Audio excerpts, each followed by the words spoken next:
In the days following Prince Philip's death on April 9, 2021, and leading up to his April 17th funeral, much has been made of how the preparations for the late husband of Queen Elizabeth II's funeral procession and ceremony have already deviated from the norm.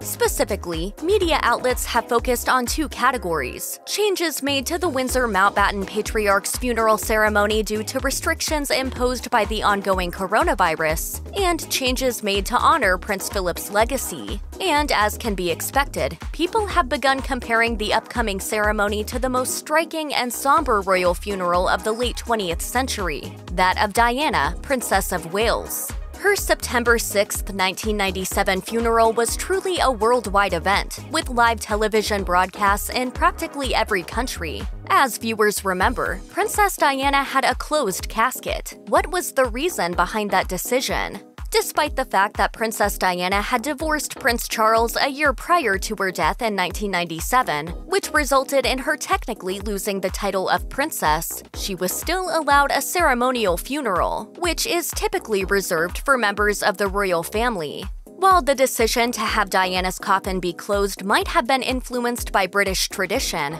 another factor might have also been at play: the tragic circumstances surrounding her August 1997 death. Princess Diana's life was cut short after she and her boyfriend, Dodi Fayed, were killed in a car accident in France. She had multiple injuries, and it would have been a difficult task to present her body for an open casket, given the gravity of her condition post-accident. The decision to have Princess Diana's closed coffin sealed by a lead lining also would preserve the body in its tomb. By being essentially airtight, it would make the preservation last longer. An above-ground vault will need certain changes than a traditional in-ground burial, and unwanted smells can emanate from the casket if it is not properly and tightly sealed. A lead-lined coffin can preserve a body for up to a year. Mourners lined the streets of London to pay their respects for the late Princess Diana, and another 2.5 billion watched on TV, per History.com.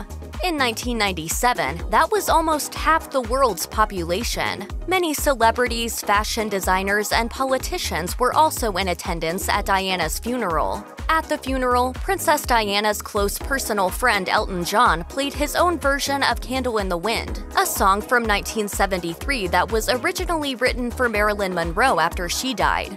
It was released as a single after the performance, and the moving tune has sold more than 33 million copies worldwide to date, making it the best-selling chart single of all time. But these aspects weren't the only things that made Princess Diana's funeral unique. Perhaps the most poignant moment involved her father-in-law, Prince Philip, and her young sons, Princes William and Harry. Prince Philip was very concerned about the emotional well-being of his grandsons after their mother died. A former government relations director told the Evening Standard, per Today, "We were all talking about how William and Harry should be involved, and suddenly came Prince Philip's voice. We hadn't heard from him before, but he was really anguished. It's about the boys," he cried. "They've lost their mother." Princess Anne, Queen Elizabeth and Philip's daughter, remembered the moment when Philip offered to walk with the boys in the funeral procession. She recalled in an interview with ITV, "I seem to remember them saying that, in fact, it was a question of, if you'll do it, I'll do it. That was him as a grandfather."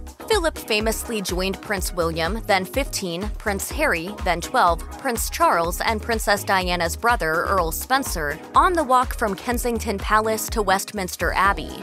William said of the joint family decision to include him and his brother in the processional, per the BBC, "It wasn't an easy decision, and it was a sort of collective family decision to do that. There is that balance between duty and family, and that's what we had to do." Check out one of our newest videos right here. Plus, even more Nicki Swift videos about the royal family are coming soon. Subscribe to our YouTube channel and hit the bell so you don't miss a single one.